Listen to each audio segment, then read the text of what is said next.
Derramar, dizer que eu te amo, me derramar, dizer que preciso, me derramar, dizer que sou grato, me derramar, dizer que és formoso, yeah.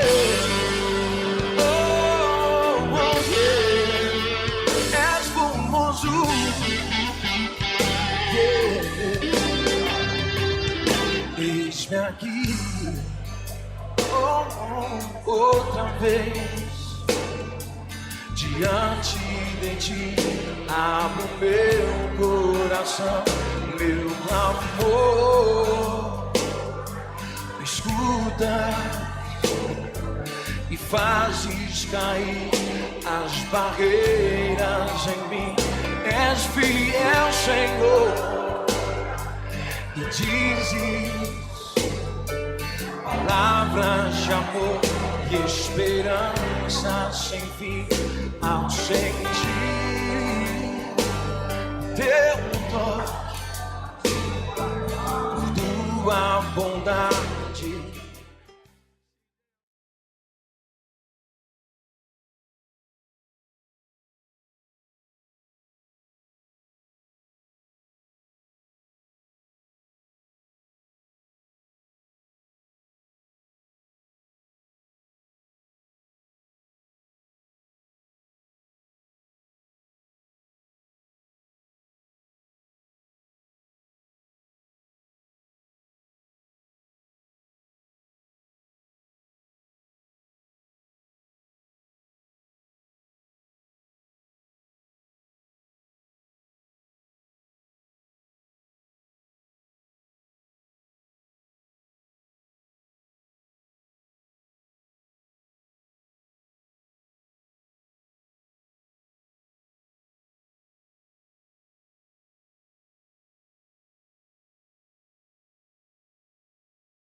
Graças e paz, irmãos.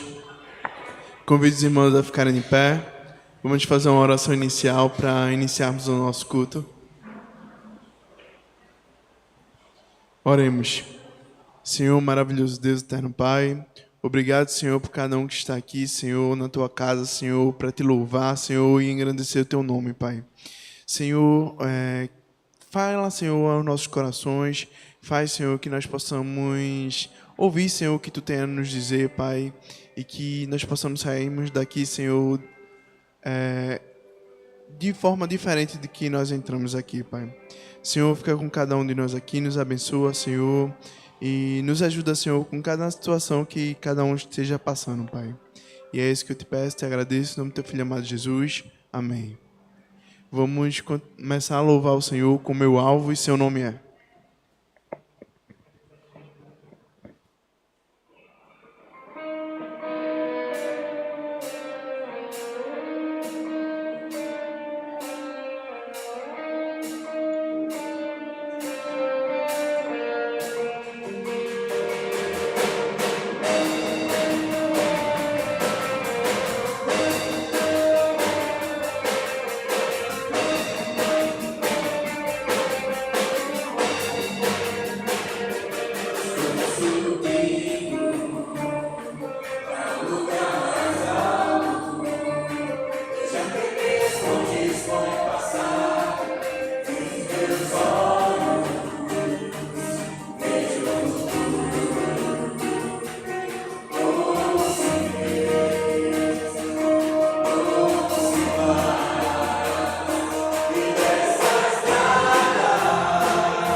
Ninguém vai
Meus irmãos e irmãs, boa noite, minha gente, graça e paz, amém. Que bênção é participarmos desse momento na casa do Senhor, né? Eu estava olhando pessoas em pé ali, é uma retaguarda. Muito bem, sejam todos bem-vindos e bem-vindas em nome do Senhor Jesus. Dê um alô para quem está pertinho de você aí. Olha aí quem está no banco da frente, no banco de trás, quem está na outra fileira, dê um tchau aí. Muito bem, olha aí, tá joia, né? Damos as boas-vindas a todos vocês. Que bênção é estarmos na casa do Senhor. Tivemos um bom primeiro culto, né? Começamos um pouco mais tarde, esse começou também um pouquinho mais tarde. Eu sou grato a Deus pela presença de todos vocês. É uma quantidade boa de pessoas, né? Para essa época do ano, que a gente sabe que é uma época assim que fica mais difícil a gente organizar os horários. Mas sou muito grato a Deus por ver vocês aqui e juntos participarmos deste culto, né? E também dar uma palavrinha de gratidão a quem nos acompanha através dessa câmera aí. Estava ali já mandando uma mensagem para o pessoal. É sempre bom ter você conosco. Deus abençoe você, abençoe sua família também. Queridos, é o seguinte, nós teremos na próxima quinta-feira o nosso culto de Natal. Todos os anos, sempre estávamos comemorando no dia 24, né? Este ano estamos fazendo essa alteração, deixando a noite do dia 24 para as famílias, etc. E o nosso culto acontecerá, como já é praxe em muitas igrejas, acontecerá no dia 25. Então, dia 25, 7h30 da noite, nós teremos aqui um grande culto de Natal.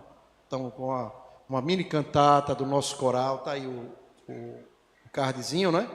E é um culto de gratidão, um culto voltado realmente à pessoa de Jesus, agradecendo, louvando a Deus pelo nascimento de Jesus, que em teologia é a doutrina da encarnação, né? A ideia de que em Jesus Cristo, né, o Filho eterno de Deus veio nos visitar para nos salvar.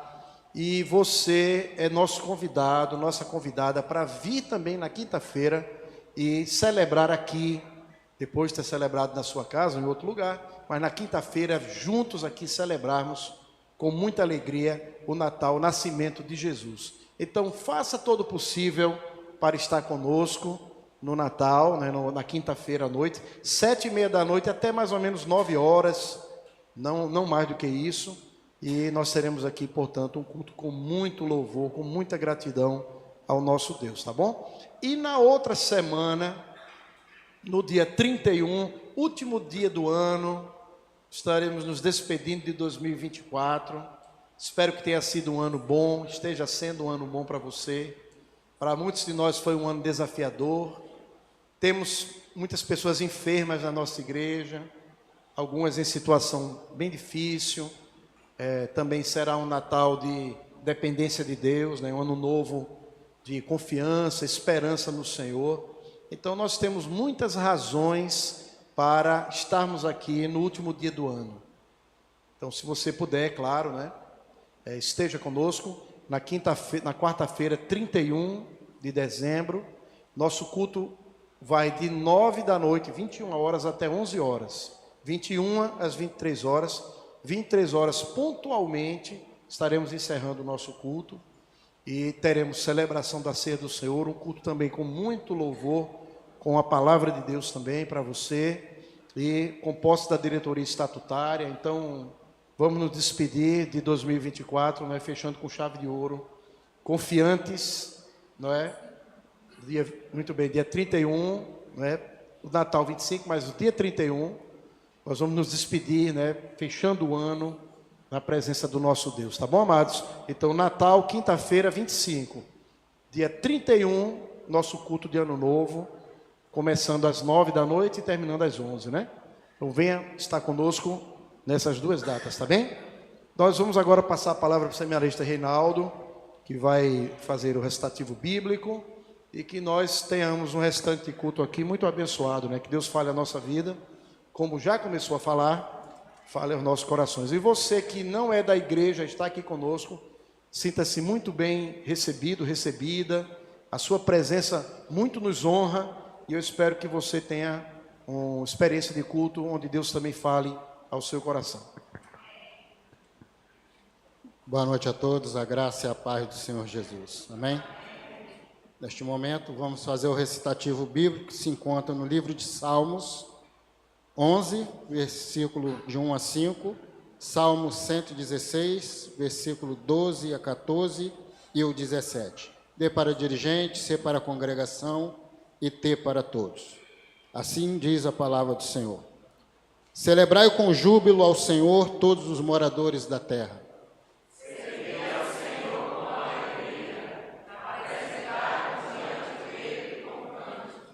Sabei que o Senhor é Deus, foi Ele que nos fez e dele somos. Somos seu povo e rebanho do seu pastoreio.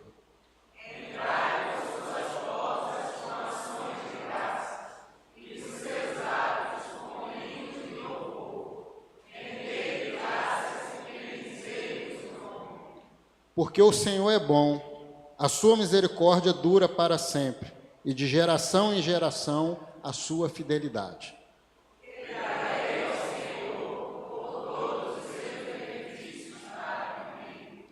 Tomarei o cálice da salvação e invocarei o nome do Senhor.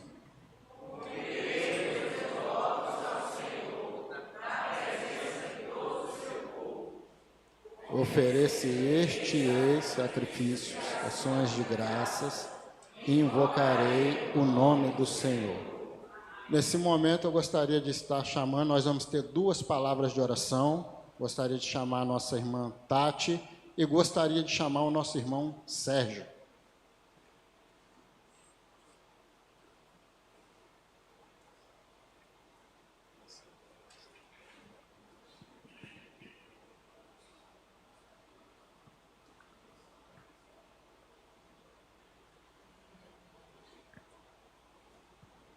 Graça e paz, oremos. Senhor nosso Deus e nosso Pai, nós te damos graças, Senhor, pela tua bondade, pela tua fidelidade, pela tua graça, Senhor, por todos os benefícios que o Senhor tem feito, Senhor, mesmo que nós não consigamos enxergar, Pai. Pai, nesse momento eu quero te apresentar, Pai, a nossa igreja, as famílias aqui representadas, Senhor, os enfermos da nossa igreja, Senhor. Te pedir que o Senhor visite, Senhor, cada família, que o Senhor visite cada enfermo, Senhor, com cura, com salvação, com libertação, com tudo aquilo que cada um necessita, Senhor, porque Tu conheces as nossas necessidades, ó Pai. Pai, eu te peço também, Pai, que o Senhor purifique os nossos corações, que o Senhor nos encha de Ti, que o Senhor possa nascer cada dia em nossos corações, crescer, se desenvolver, Que a gente diminua, Pai, e o Senhor cresça. Que a gente, Senhor, possa ter os nossos olhos espirituais abertos, enxergar como somos, como estamos, mas principalmente, Senhor, nos enxergar como o Senhor nos vê. Nos enxergar, Senhor, com a Tua identidade, com a identidade restaurada, com tudo aquilo, Senhor, que o Senhor chama a Tua igreja. Pai, eu te peço também que o Senhor purifique os nossos corações, Senhor, e nos encha de Ti.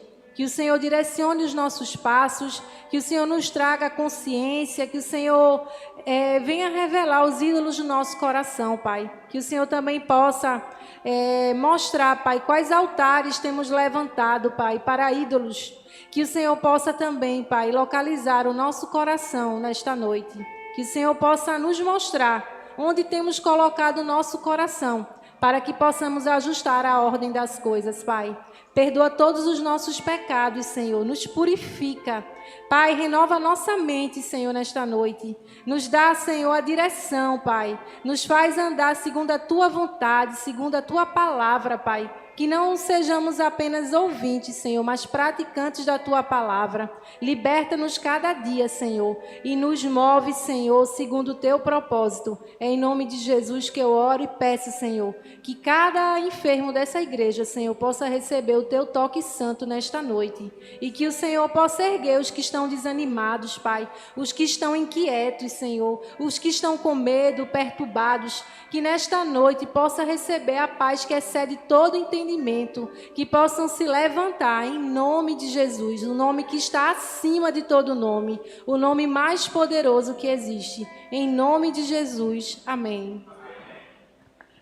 Senhor Deus, ainda em Tua presença eu te apresento a Tua igreja, em específico aqueles que estão necessitando de uma porta de emprego, Senhor. Que em nome de Jesus o Senhor possa estar visitando cada coração aqui. Que o Senhor possa estar conduzindo a vida de cada um aqui, Senhor. Que mesmo em meio às tribulações, às dificuldades do dia a dia, possamos enxergar em Ti a esperança do amanhã, Senhor. Que o Senhor possa estar conduzindo a Tua igreja a entregar o Teu louvor para a honra e glória do Teu nome, meu Deus. Que tudo que for feito aqui seja única e exclusivamente para a honra e glória do Teu nome. Que a palavra que vai ser pregada logo mais encontre corações férteis e que o Teu nome seja engrandecido. Eu te peço isso e te agradeço em nome do Teu Filho amado Jesus. Amém.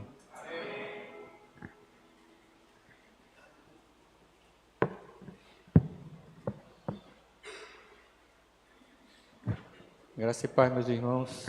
Nós vamos participar agora da entrega dos dízimos e ofertas, num momento importante do culto, né? Nós lemos agora há pouco um texto que diz que darei ao Senhor, né, por todos os benefícios que Ele tem me dado. Por mais que a gente faça, a gente nunca vai poder dar a Deus, né, ou responder a Deus na altura que Ele respondeu conosco, né? Ele deu o seu melhor. Então, ser um dizimista e ser um ofertante é o mínimo que a gente pode fazer e é algo infinitamente inferior ao que Deus fez por cada um de nós, né?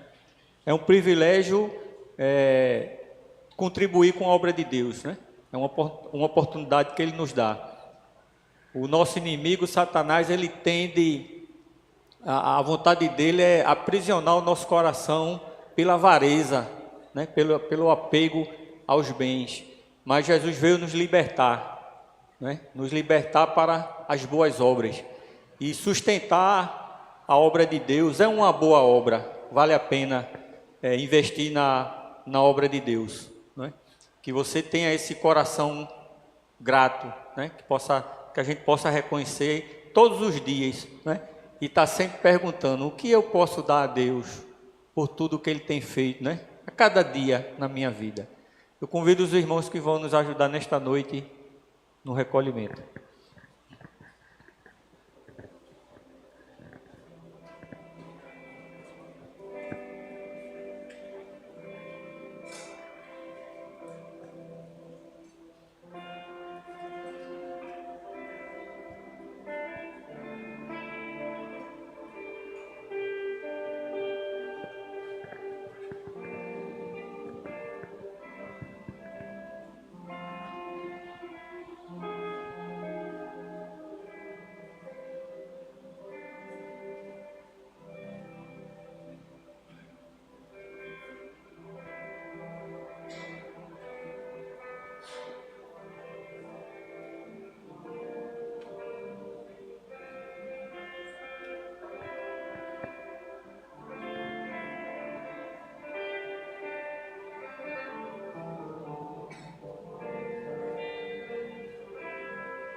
Nós vamos orar a Deus agradecidos, né, por esse momento. Senhor nosso Deus, nosso Pai, muito obrigado, Senhor. Muito obrigado porque o Senhor tem nos sustentado a cada dia. O Senhor tem colocado o pão na nossa mesa. O Senhor tem providenciado o trabalho, ó Deus, nos dado saúde, tem nos dado livramento todos os dias, ó Deus. E se estamos aqui nesta noite reunidos, é pela Tua permissão e pela Tua misericórdia, Senhor. E nós estamos aqui colocando na Tua presença esses dízimos e ofertas como expressão da nossa gratidão, reconhecendo, Senhor, a Tua soberania sobre a nossa vida e também sobre a nossa vida financeira, Senhor. Ó Deus, nos ajuda a continuar firme na Tua palavra, que a gente possa cada dia investir mais na Tua obra, no crescimento do Teu Evangelho, com sabedoria, ó Deus, e que tudo seja feito sempre com o objetivo de engrandecer e glorificar o Teu nome. Te peço uma bênção especial por cada dizimista, cada ofertante, toda aquela pessoa que de alguma forma contribui para o crescimento da Tua obra, através do investimento financeiro. Também aquelas pessoas que estão nos assistindo pela internet, ó Deus, ser com cada uma delas, que nessa noite Teu Espírito Santo fala em nossos corações. Abençoa Teu povo e nós só temos a Te agradecer por tudo, em nome de Jesus. Amém.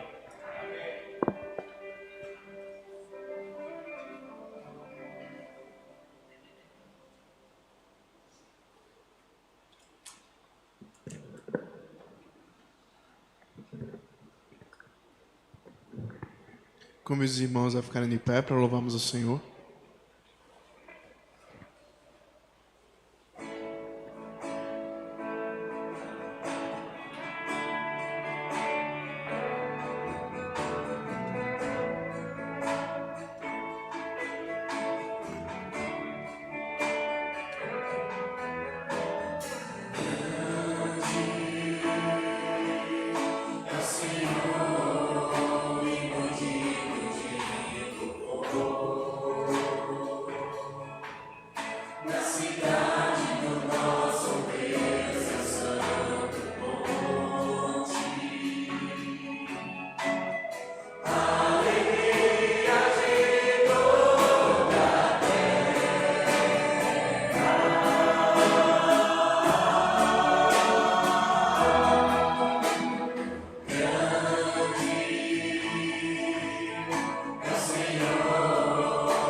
Meus amados, que bênção podemos louvar ao Senhor, adorar ao Senhor, cada um se expressando com a sinceridade do seu coração, né?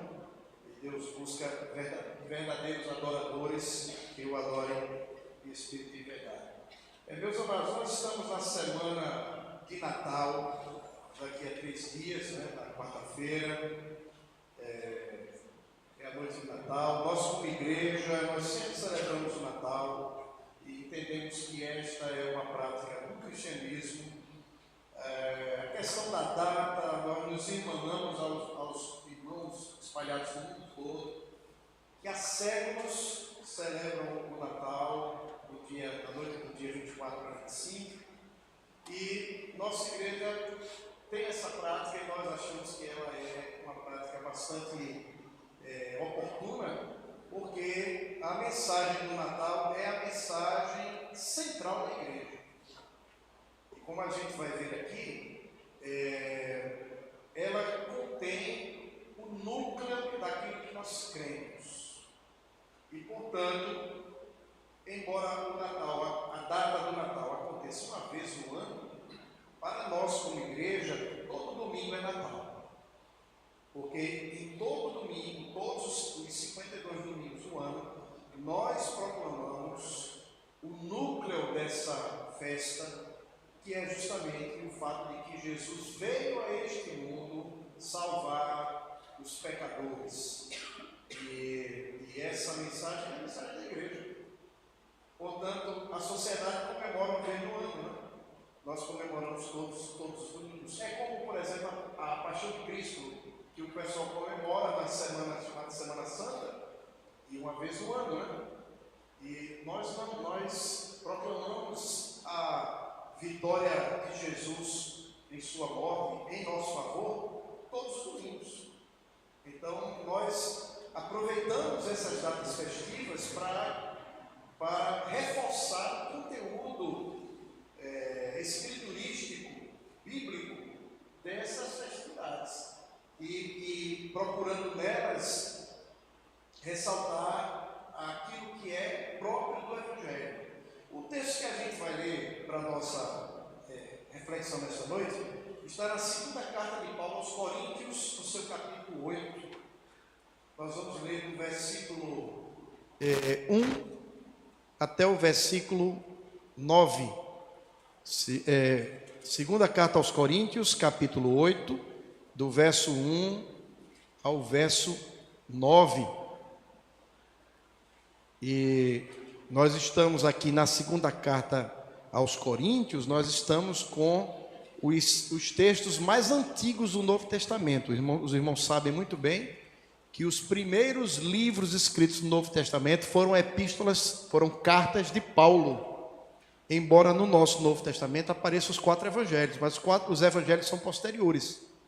Estão organizados aqui por uma questão lógica, né? Tratar primeiro do nascimento de Jesus, sua vida, morte e ressurreição, depois o desenvolvimento da igreja em Atos, depois as epístolas e, no fim, o Apocalipse. Há uma ordem lógica, mas cronologicamente, as cartas de Paulo são os primeiros textos que as igrejas primitivas tiveram acesso no Novo Testamento. E 1 aos Coríntios, Gálatas, 1 Tessalonicenses e logo um pouquinho depois, 2 aos Coríntios, são esses textos iniciais, tá bom?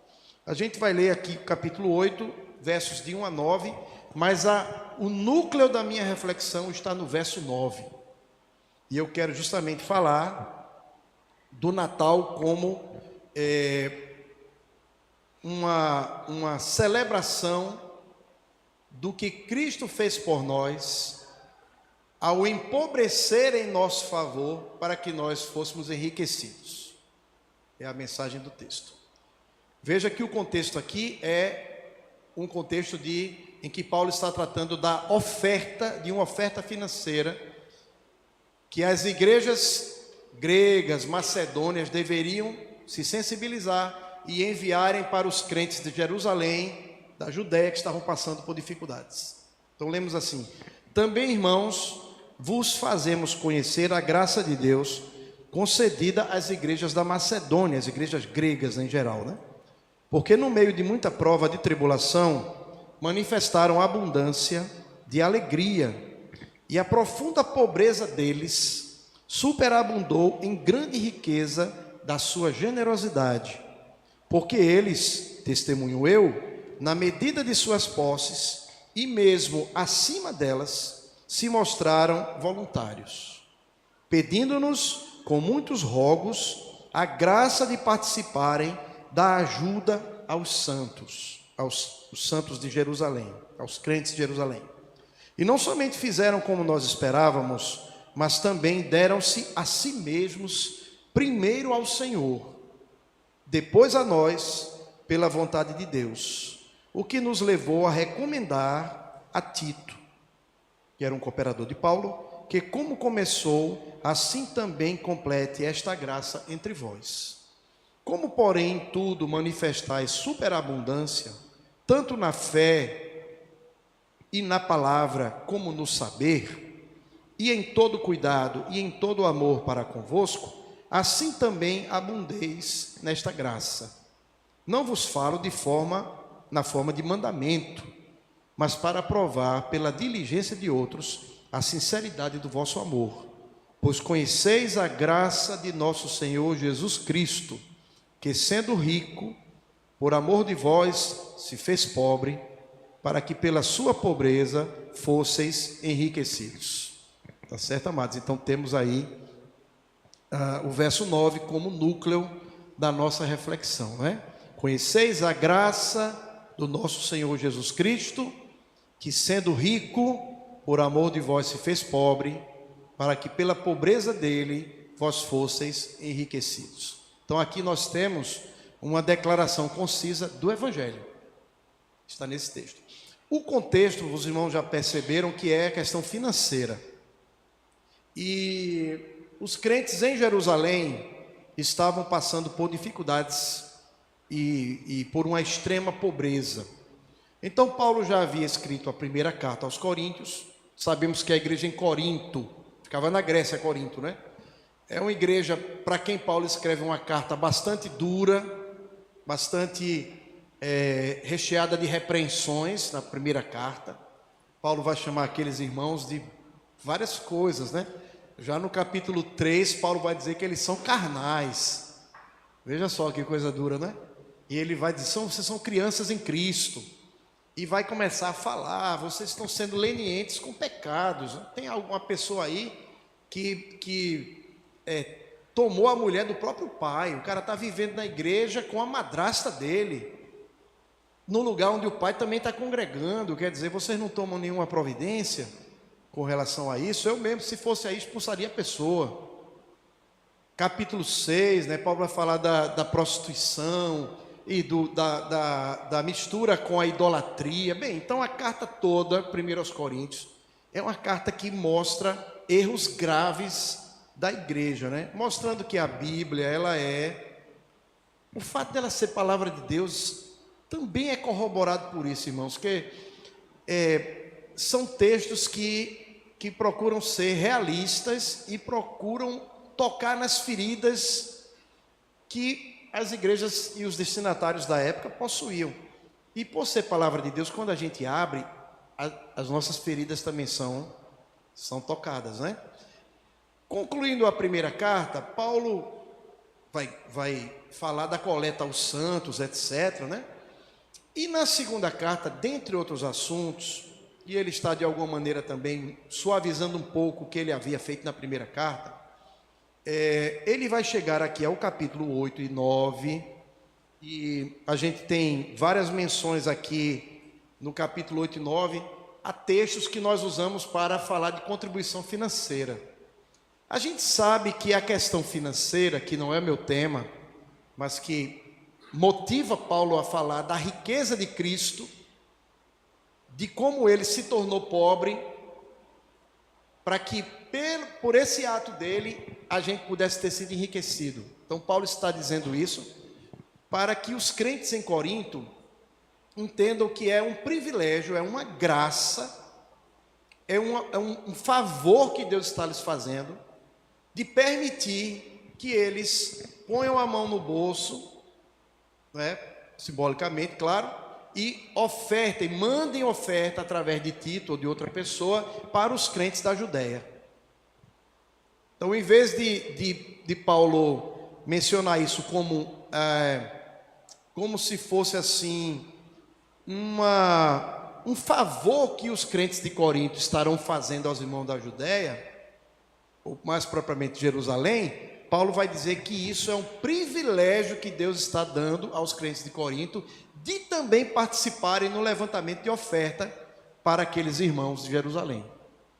E a questão aí é justamente essa, que quando a gente contribui na obra do Senhor, o privilégio, irmãos, é nosso de contribuir. E essa é a lógica de Paulo. Então, Paulo está mostrando que Deus, em última instância, Deus não precisa de nada da gente. A gente tem a tendência de achar que Deus precisa da gente, não é? Deus precisa do nosso tempo, eu tenho que estar na igreja, aí eu vou separar o meu tempo dentre as minhas atividades, ver aí onde é que fica o meu lazer, minhas coisas, meus compromissos, aí eu vou separar, ver que tempo eu posso separar para a igreja. Muita gente não está aqui hoje porque achou que de repente já veio de manhã, ou de repente já veio semana passada, né? Então quando a gente oferta, isso foi muito agravado, e há algo correto na crítica que é feita, isso foi muito agravado porque muita gente se aproveita da fé alheia para enriquecer. Isso, irmãos, em todas as religiões. Todas as religiões. A unir fé e o dinheiro entrando aí como sendo o objetivo, isso é tão antigo quanto o ser humano. Tá certo? A questão de você pegar as coisas da religião e estimular e persuadir, convencer as pessoas a darem dinheiro. Então não é um fenômeno de agora com as igrejas neopentecostais, etc, né? É um fenômeno antigo. Paulo, por exemplo, em Atos, vai expulsar um demônio de uma moça que era adivinha, e que com a sua adivinhação, veja, ela não era cristã, com a sua adivinhação, ela dava muito dinheiro para os donos dela. Ela era uma escrava que adivinhava. E as pessoas pagavam para poderem saber do que ia acontecer com a vida delas. E quando Paulo está ouvindo, Paulo e Silas, está ouvindo várias vezes ela os incomodando, esses homens pregam a mensagem do Deus Altíssimo. Então, o texto vai dizer que Paulo se perturba e expulsa aquele demônio, aquele espírito maligno, o espírito de adivinhação. E ela para com aquilo. E aí os donos dela vão achar ruim, porque perderam de ganhar dinheiro. Então, unir fé, religião e dinheiro não é coisa de evangélico apenas. Esse é tão antigo quanto o ser humano. Agora, é fato que existem pessoas que são treinadas e treinam outras para convencer o público a contribuir financeiramente e a achar que com a sua contribuição ela está barganhando com Deus. Deus vai dever a ela, entendeu? Deus vai criar um débito de palavra. Irmãos, tem livros evangélicos sobre isso.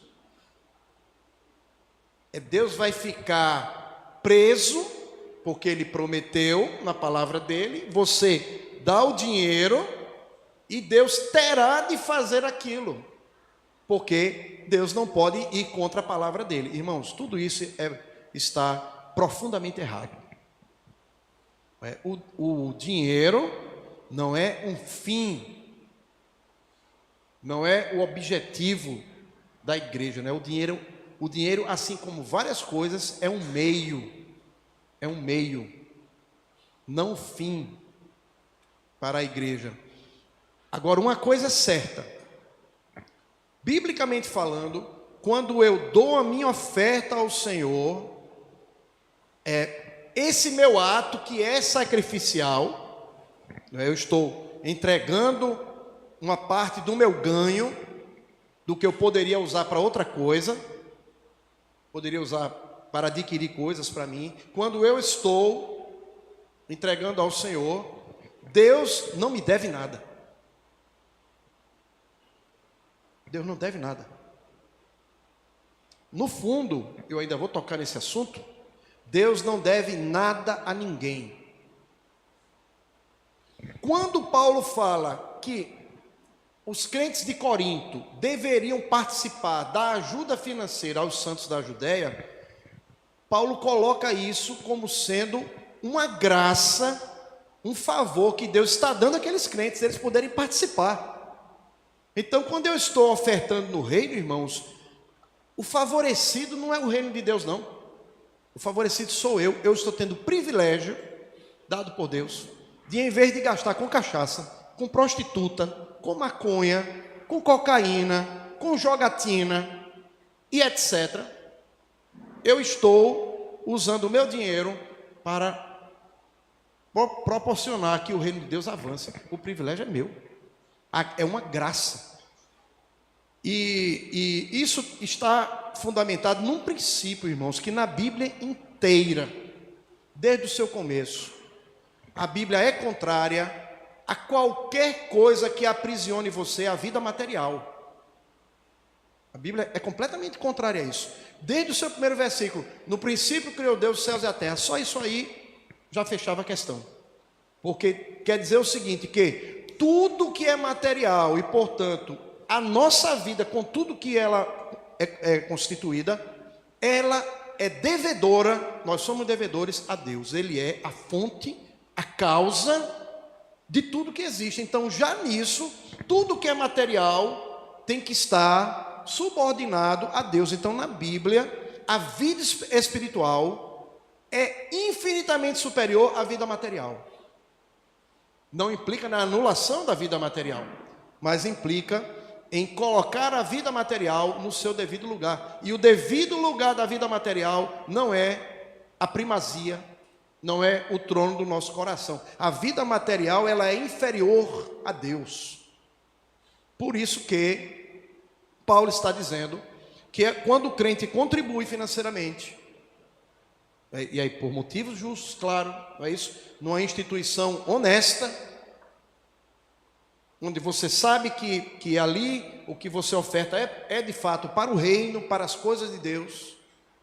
Então Paulo está dizendo que isso aí revela que você se rende a um princípio espiritual. Que princípio é esse? Que a vida material precisa estar subordinada a Deus. Por isso que o dízimo no Antigo Testamento, ele era para ser entregue em primeiro lugar. É o que se chama primícia, era o primeiro lugar. E não depois. E no Novo Testamento, não se fala de dízimo, porque os crentes davam muito mais do que o dízimo. Terrenos, etc, etc. Portanto, o contexto aqui, irmãos, é o contexto da oferta financeira. Nesse contexto, Paulo então vai dizer que os crentes de Corinto, os cristãos de Corinto, conhecem a graça de Jesus. Ou seja, porque você é salvo, porque você conheceu a pregação da palavra de Deus, você sabe, você conhece a graça de Jesus. Graça aqui não é brincadeira, né? Graça aqui é o que Deus fez por você. É o favor de Deus, caris, o favor de Deus. Então, quando a gente está cantando aqui, celebrando, etc., nós estamos fazendo isso porque nós conhecemos o que Deus fez por nós. Por isso que o nosso louvor, etc., tem uma razão de ser, porque nós não estamos falando da vida do outro, nós estamos pensando no que aconteceu conosco. E evangelizar é dizer o que aconteceu conosco para outra pessoa. Portanto, quando a gente está diante de uma data como a data do Natal, nós estamos ali diante de algo que é o núcleo da palavra de Deus, ou seja, a graça de Jesus Cristo, ou seja, o favor de Jesus, por nós. E aí, como resposta, o que é que a gente faz? Aí Paulo diz, os crentes de Corinto ofertam. Não é? Mas não é essa a questão que eu quero tocar. Eu quero dizer o seguinte, que o Natal não é outra coisa senão o núcleo da pregação da igreja. O Natal é teologia. O Natal é doutrina. O Natal é acerca do que Jesus Cristo fez por nós. Ele é cristologia, ele é centrado, ele é completamente focado na pessoa de Jesus. Por isso que o coração da Bíblia não é o Salmo 23, por mais lindo que o Salmo seja, é João 3,16. Porque Deus amou o mundo de tal maneira que deu seu Filho unigênito, seu único Filho, para que todo aquele que nele crê não pereça, mas tenha vida eterna. Lutero, né, disse, esse é a Bíblia em miniatura. O coração da Bíblia não é o Senhor é meu pastor, nada me faltará. O Salmo 23 é belíssimo, mas o coração da Bíblia é o que Deus fez por nós em Cristo. Então o Natal é doutrina, o Natal é cristologia, o Natal o núcleo é o evangelho conciso, é o evangelho resumido, ou seja, é a declaração do que Deus fez pela humanidade. E quando Paulo vai dizer aqui, vocês conhecem a graça do nosso Senhor Jesus Cristo, que sendo rico, por amor de vós se fez pobre, é porque já estava claro para a igreja primitiva a pré-existência de Jesus. Diferentemente do que todo mundo acha, a história de Jesus, o pessoal acha que a história de Jesus começa no Natal. Entretanto, o Antigo Testamento já profetizava a vinda de Jesus. Isaías 9,6, por exemplo, quando fala que um menino nos nasceu, um filho se nos deu, e o governo estará sobre os seus ombros. E o seu nome será maravilhoso, conselheiro, Deus forte, Pai da eternidade, príncipe da paz. Então o pessoal que quer negar que esse texto é cristológico, vai dizer, não, isso é sobre o filho do rei. Sim, mas qual filho do rei é chamado de Deus? Qual filho do rei é chamado de Pai da eternidade? Então é claro que aquele texto tem uma aplicação para aquele momento, mas fala de algo muito maior. E é esse texto, não é, que Mateus vai dizer, a virgem conceberá, né? Então, em Isaías 7,14, tem ali toda uma preparação no Antigo Testamento para a vinda de Jesus. E Isaías faz isso 700 anos antes de Cristo. Então, a profecia. Miqueias 5,2, né? Diz o lugar de onde ele nasceria. Tu, Belém, né? Aí ele começa a destacar. E ele vai dizer que aquela criança que vai nascer em Belém, as suas raízes daquela criança são desde a eternidade. Então, quando Paulo diz assim, conheceis a graça de Jesus Cristo, que sendo rico, por amor de vós se fez pobre, nisso está a doutrina da encarnação. Jesus Cristo se torna um ser humano, sendo rico desde a eternidade. Jesus se oferece para vir ao mundo, que é o que Hebreus capítulo 10 vai narrar. Um diálogo entre o Filho e o Pai, entre Deus Filho e Deus Pai, né? E Jesus vai dizer na eternidade passada, aqui estou, Pai, para fazer a tua vontade. Um corpo me preparaste. E aí Jesus vem a este mundo, e Paulo vai dizer, ele já era rico. O que isso significa, irmãos? Significa aquilo que a igreja cantava em Filipenses 2, de 5 a 8. Os biblistas, uma parte deles, considera que Filipenses 2, de 5 a 11, era um cântico da igreja primitiva. Tem de vós o mesmo sentimento que houve em Cristo Jesus, o qual, existindo em forma de Deus, não se apegou a isso, mas esvaziou-se a si mesmo, tornando-se semelhante aos homens, e achado como um homem, não é? Aí Paulo vai desenvolvendo, assumiu a condição de servo, morreu morte de cruz. Então a igreja primitiva, já no ano 50 e pouco, que é o ano da carta aos Filipenses, já proclamava a pré-existência de Jesus e a sua divindade. Não é só que Jesus pré-existia, os anjos também pré-existiam ao nascimento de Jesus, existiam antes. Mas quando a igreja pensa no Natal, né, no nascimento de Jesus, a igreja já cantava: ele existia desde sempre como Deus. E aí não é à toa que João, no seu capítulo 1, vai dizer: no princípio era o verbo, ou seja, era Jesus, e o verbo estava com Deus, e o verbo era Deus. E o verbo, esse que é a palavra, Jesus, se fez carne e habitou entre nós.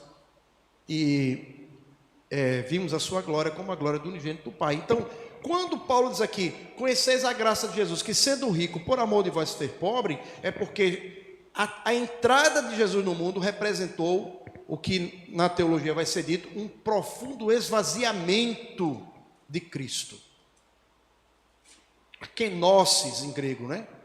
Kenosis em grego. Quer dizer, um esvaziamento. Não é Jesus abrindo mão da sua divindade, mas é Jesus abrindo mão da glória que ele possuía. Abrindo mão do ambiente celestial, abrindo mão do ambiente de profunda santidade. Abrindo mão de toda a glória pré-existente para vir a este mundo por causa de você. Por sua causa. Então, o Natal, irmãos, é teologia, mais propriamente a doutrina de Jesus. Agora, o Natal também é evangelho. O nascimento de Jesus é evangelho. Não é à toa que em Lucas 2 verso 10, capítulo 2, verso 10, quando o Senhor aparece, quando os anjos aparecem aos pastores que estão no campo, e vocês sabem muito bem, né? Eu falei sobre isso no primeiro culto, os anjos aparecem aos pastores. Quem são os pastores? São a camada mais baixa da sociedade. Aí os anjos aparecem para eles que estavam no campo, né? Guardando ovelhas. Muita gente vai dizer: não, mas ali era o inverno, as ovelhas, então tentando desvalorizar o Natal. As ovelhas para o sacrifício eram cuidadas o ano inteiro. O ano inteiro. Então, quando os anjos aparecem, eles vão dizer em Lucas 2,10 que eles estão trazendo para os pastores notícias de grande alegria. Aí um termo que a Bíblia usa é o termo novas, né? A gente não usa esse termo, né? Novas são notícias. É que na cidade de Davi, Belém, nasceu hoje, quer dizer, nasceu há poucas horas, irmãos.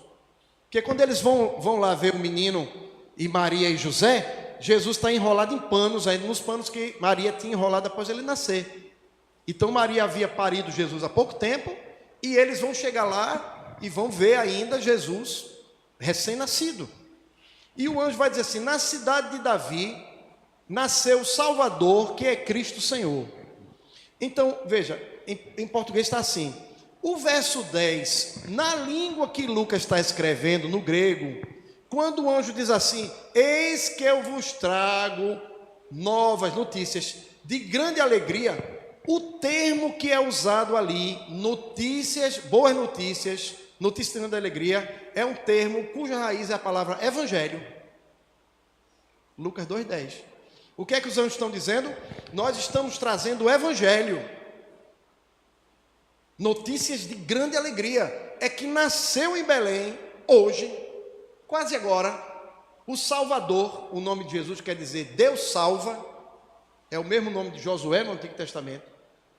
Então, quando nós falamos Jesus, a gente está falando o que no hebraico representaria Deus salva. O Salvador, que é Cristo, ou seja, o Messias, aquele que o Antigo Testamento profetizou, aquele que Deus enviaria para salvar. E quem é que Deus enviaria? O seu próprio Filho. Não era um profeta, não era um líder qualquer, era o seu próprio Filho. Então, para resolver o problema humano, Deus entra na história, se torna humano para salvar a humanidade. Então, os anjos vão dizer: nós estamos trazendo o evangelho. São novas notícias de grande alegria. O evangelho é o termo que Lucas vai usar. Então, o Natal, irmãos, é evangelho. Quando nós estamos comemorando o nascimento de Jesus, nós estamos declarando que nós cremos no evangelho. que nós cremos que o nascimento daquele bebê é o cumprimento do Antigo Testamento. Está lá no proto-evangelho, Gênesis 3,15, o primeiro evangelho, onde Jesus diz, né, que Satanás feriria o calcanhar desse que viria, mas esse que viria esmagaria a cabeça de Satanás. E era quem? Essa promessa acerca de Jesus. Então, quando Jesus nasce, é Deus cumprindo sua palavra. Irmãos, Deus cumpre a palavra dele. Por isso que a gente pode depositar nossa vida nas mãos de Deus. Por isso que a gente pode crer em Jesus. Por isso que crer em Jesus é mais importante para nós do que qualquer outra coisa. Porque o que ele diz, ele faz. Ele é verdadeiro no que ele promete. Ele é verdadeiro no que ele promete. Eu e você podemos descansar. Que ele vai fazer o que ele disse. Se ele promete salvação a quem crê, ele vai salvar a pessoa. Ele vai guiar a pessoa, ele estará ao lado da pessoa. Então Natal é evangelho. Natal é, portanto, a graça de Deus em nosso favor. O Natal é sobre Deus, irmãos. Ele existe, ele é um ser pessoal, não é uma força, não é a força cósmica, é um ser pessoal, é uma pessoa. Ele é o fundamento de tudo que existe. Tudo que existe depende de Deus. É Deus que tem na mão a conservação de tudo que existe. Por isso que o ser humano, enquanto não se volta para Deus, ele tem um vazio em seu coração, que ele vai preencher de várias formas. Ele vai criar um ídolo. E Jung aqui dizia isso, né? Que o ser humano vai adorar, ele vai substituir Deus por alguma outra coisa. E Jung não era cristão. Então ele é o fundamento. Sem Deus a nossa vida ficará completamente vazia. Quando nós colocamos as coisas de Deus em segundo, terceiro, quarto, quinto plano na nossa vida, irmãos, as coisas dão errado. Elas irão dar errado de alguma maneira. Porque você vai pegar o que é prioridade, o que é fundamento, e colocar depois do que é passageiro. O espiritual é superior ao material. Por isso Jesus falou: busque primeiramente o reino de Deus e a sua justiça, a sua prática, né? As outras coisas vão ser acrescentadas. Ou seja, a ideia de que Deus é o fundamento, é o nosso Criador. Tudo que temos devemos a Ele. Tudo que você tem, você deve a Deus. Por isso que Paulo vai tocar no assunto do dinheiro, irmãos. Que a gente tem a tendência de pensar que nossas conquistas são fruto da nossa engenhosidade, da nossa inteligência, da nossa perspicácia, dos contatos que a gente sabe fazer, de como a gente sabe se portar, dos cursos que nós fizemos. Tudo é o resultado do que a gente fez, né? E a gente se garante, não é? Até termos um AVC. Bem, até um acidente acontecer conosco. Quem é um professor, como eu e outros aqui, até você ter um pólipo na garganta e acabar sua voz. Você pode ser maravilhoso, um instrumentista maravilhoso, não estou falando da nossa equipe em geral, é uma equipe maravilhosa, né? Mas estou dizendo o seguinte: você pode ser um virtuose, pode ser um grande pianista, até você ter uma artrose, um problema na mão. Então, tudo que nós temos, irmãos, é uma concessão de Deus, é uma bênção de Deus. Por isso que Jeremias vai dizer, num momento dificílimo, não é? Cada dia a misericórdia do Senhor está sendo renovada sobre a nossa vida. Tudo que temos vem de Deus. Por isso que Paulo vai dizer: vocês conhecem a graça de Jesus, que sendo rico, se fez pobre para enriquecer vocês. Então você deve tudo a Deus. Tudo que você tem vem de Deus. Ele é o nosso Criador. Vamos comparecer perante Ele. Iremos comparecer. Chegará esse dia, irmãos. Será o grande encontro da nossa vida, quando eu e você estivermos diante do nosso Criador, daquele que permitiu que a gente nascesse. Quem fez você biologicamente foi seu pai e sua mãe, mas quem selecionou o espermatozoide que ia fecundar o óvulo da sua mãe foi Deus. Foi Deus que guiou para que você nascesse. Era do desejo de Deus que você nascesse. Era do desejo de Deus que você crescesse e pudesse ter contato com a palavra dele, para você conhecê-lo, porque Deus quer Ele quer ter comunhão conosco.